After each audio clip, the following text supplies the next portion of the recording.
Is this just a byproduct that the Panthers want to keep on to certain guys, or maybe there just wasn't a deal that made sense to give up on somebody like a Brian Burns, or hey, Frankie Luvu's been really fantastic this year. So what happened in the last year? I think mostly, with the two guys you mentioned, those are guys they want to keep. Those are guys they want to build around. Those are guys, when this thing might be good someday, are the people who will cause the goodness. So I think they want to keep both those guys around. Listen, if Brian and his agent can't come to terms with these guys on a contract, between now and the end of the season, guess what? He's going to get franchise tagged, and we'll do this again next offseason and see how it goes. But it's interesting, and especially with the way yesterday's stuff went. When you see Montez Sweat, Chase Young get traded, Washington just blew it up for a 2 and a 3. They only got that for those premium players because they're on expiring contracts.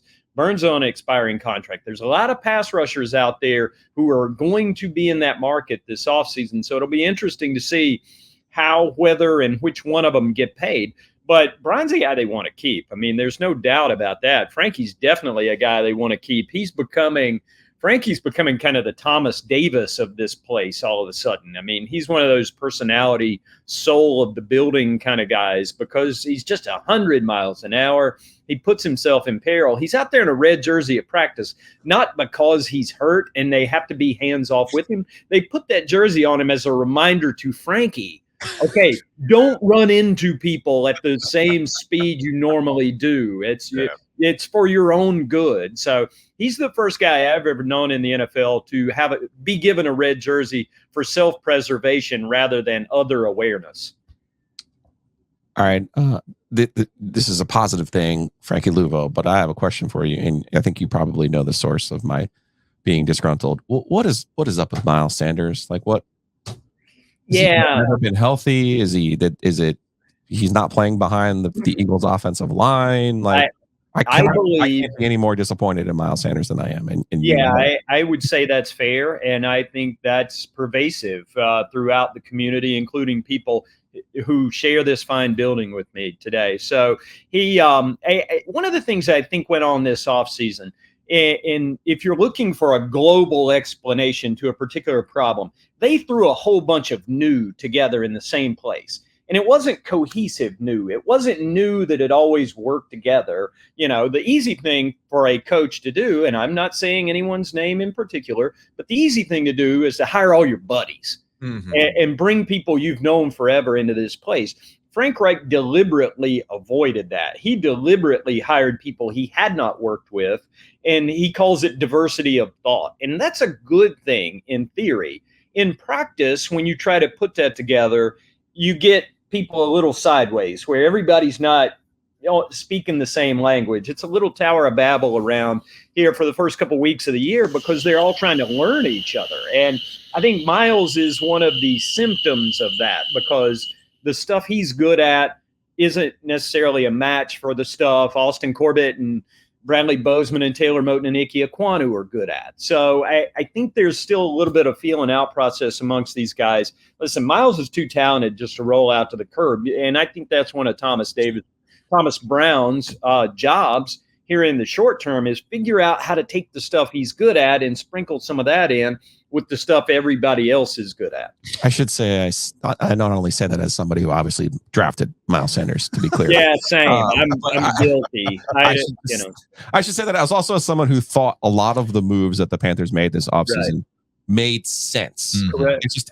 they just haven't paid off. They checked off all the boxes. And Hayden Hurst, kind of the same way, has also underperformed relative to expectation. When you see Tommy Tremble and Chuba Hubbard out there celebrating together on Sunday in the first win of the year, it only kind of underscores the fact that those two guys that they went out and spent a little money on, not huge. It's not like cap breaking kind of contracts or anything like that, but mid-range money on guys they expected more out of. Darren Gann of Panthers.com hanging out with us here on Ovies and Giglio. Speaking of Ike Ekwonu, have they thought about sticking him in rice and just seeing if it'll dry out? They can reset him at some point in time. What has been in the building? Is it a mental thing? Is it just an adjustment of who's around him? Why has he not been the guy that we saw at the end of last season. Yeah, here's another one of my unsatisfying, really complicated multi-factor answers instead of a hot take. Well, we can do that for you. Darren. Sorry. Okay. There's a lot of things going on. Number one, Brady Christensen, the really smart, mature guy who was next to him all last year, blows a biceps in the first game. He's out for the year. And then you start the revolving door next to him. And he's catching rookies, even though Chandler Zavala knew him from NC State. Putting a rookie next to another guy. They played that whole thing. I've always found kind of silly. Well, they were at least familiar with each other. Okay. Yeah, they were at least familiar. But, you put a rookie next to him. You put a backup in Cade Mays next to him. You put a new guy you claimed off waivers in Calvin Throckmorton. Doc Throck, by the way, best nickname in the locker room because he was going to medical school when he's done with this football thing. Great nickname, but just a replacement level player. And so that plays a part. Icky was playing in a phone booth for a lot of last year, and that was really good for him because he's powerful, he's straight ahead, and the way they were running when the playbook was this big, second half of last year, suited his particular gifts. He's being asked to do different things this year to expand on what he's doing. And the one thing I'll say, and I mentioned this in my mailbag last night, which I know you guys read already, all 4,500 words or whatever excessive amount it was. I tend to go overboard. I go on and on. I do this in print too, not just on podcasting. Icky has James Campen, who is one of the best offensive line coaches in the NFL, working on this project. And if you've got a project player, he's the guy you want overseeing the project. If anybody's going to fix him, it's him. Here's what we know. Icky is still talented. He is still big and strong and better straight ahead than he is laterally on an island in space. I think there are things they can do around Icky to make Icky a little better. But I mean, like the viral clip the other day of him falling down flat on his butt. He tripped over Throckmorton's left leg. When one of your guys sort of steps on you or trips you, you look bad and you're the one who gets roasted on Twitter, but there's a lot of stuff that goes into it. I think he'll be okay, but there's no question Icky needs to get better. Well, the offensive line gets me to Bryce Young. We've put his play off long enough, but it just kind of shows you all the other factors that are at play for why the Panthers are currently 1-6. And I'm not saying this because I'm trying to blow sunshine up the Panthers' rear end, but I think Bryce Young has been fine. Everything happens with a lot of context, and I think he's ultimately been fine. And it shows you where if you just had better O-line play, like you don't give up a sack to start the game for heaven's sake against the Houston Texans, which they eventually won. If you don't drop passes, which we've seen a lot of this year.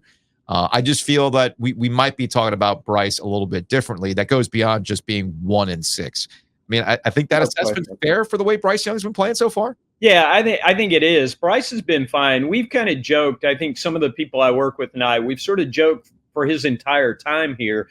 I think maybe because of his diminutive stature, maybe because of the baby face, maybe because he seems so nice and polite. We've sort of joked that we got to stop treating him like a puppy at some point. Sunday was like his first disobedience class where he became a dog and, he gets his first fourth quarter comeback. This was a thing for him. And if you see the video of him in the locker room on Panthers.com exclusively, you will see just kind of a release. There's an unbridled joy about what he was doing that kind of, adds to the mythology of Bryce and all these little things he's good at that, can make a bigger difference down the road. So I don't know. I agree. I think he's been fine. There are things like with Icky they could do offensively to help him out a little bit. And having guys catch passes is probably pretty high on that list. Yeah.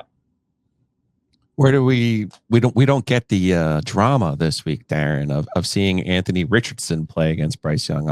My brain can't process that. We're not talking about QB wins this week. Because CJ. Well, but, I mean, we do get Frank Reich revenge game.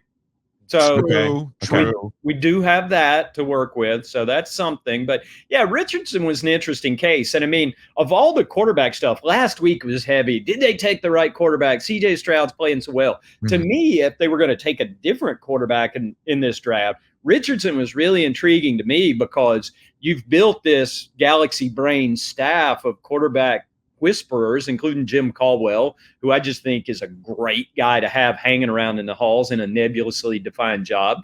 If you were going to have that staff, give them this lump of unmolded clay that's bigger than everything else. Just see what they can do with it. But, unfortunately, mostly for Anthony, he's hurt and not going to be playing the rest of this season. It's, I was told that only small quarterbacks get hurt early in seasons, but apparently not even large quarterbacks like Cam Newton, who was once hit by an actual truck, are safe. Well, it's interesting you bring that up because we'll close on this. Back to Bryce Young. It's not lost on me that the NFL QB situation is dire. If I'm Roger Goodell, I'm looking at this going, how did we let all these teams get to the point where we're relying on Tommy DeVito to win games, where Chris Collinsworth has to sit here and tell you with a straight face, Justin Fields can learn a thing or two from this guy, Tyler Bagent, who we've never heard from a college we've never heard from. And all do you know where Shepard is, by the way? No, I do not know where Shepard is. I really do not. I assumed it was in the Midwest somewhere. He was just giving off major, Gary, Indiana vibes or something to me, but it's apparently in West Virginia? ? At any rate.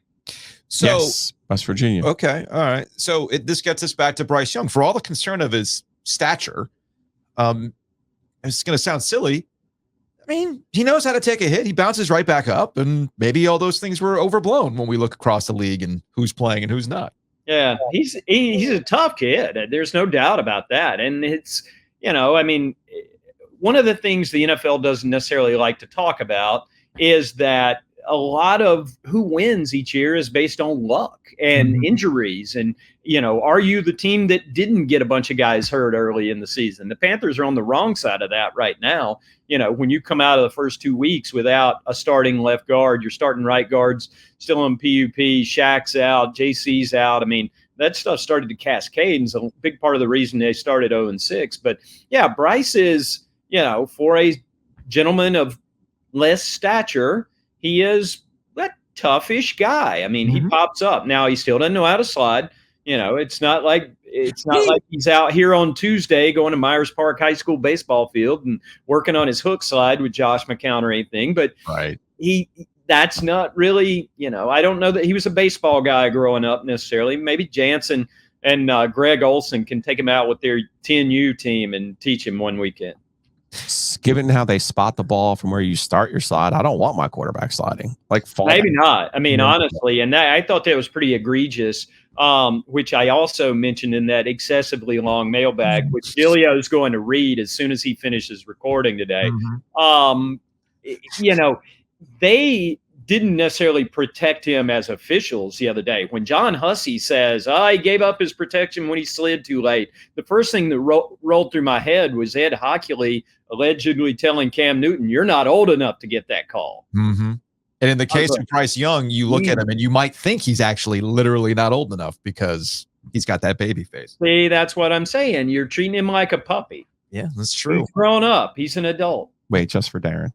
What are you pulling? What are you pulling up on the StreamYard as it takes forever to load just at this Darren. point? There it is. Ask the old guy. Ask the old guy. And then a question: if you are chosen friend of the mailbag, we have merch. So, all right. I'll tell you what, could be in your future. I like that logo too. I know the trade deadline has come and gone, Darren, but I feel like there's a late report on a trade. You send us a T-shirt, we'll send you a T-shirt. That's a deal. Absolutely. Make it happen. What sizes are we talking about here? Oh, I'm a large. XL. Yeah, so XL large and an L. What do you need, Darren? I'm an XL. So okay. We will absolutely do this. Merch exchange. Because it's tacky to wear your own merch, I think, sometimes. So I'm out here hustling for the Ovies and Giglio podcast. I will absolutely rock our gear that you can buy at breakingtea.com/OG. Go check that out. See, you can only really get a friend of the mailbag T-shirt by being a friend of the mailbag. The real treasure is the friends you make along the way. All right. On that note, all right, Darren, we appreciate it as always. We'll talk to All you. right, see you, boys.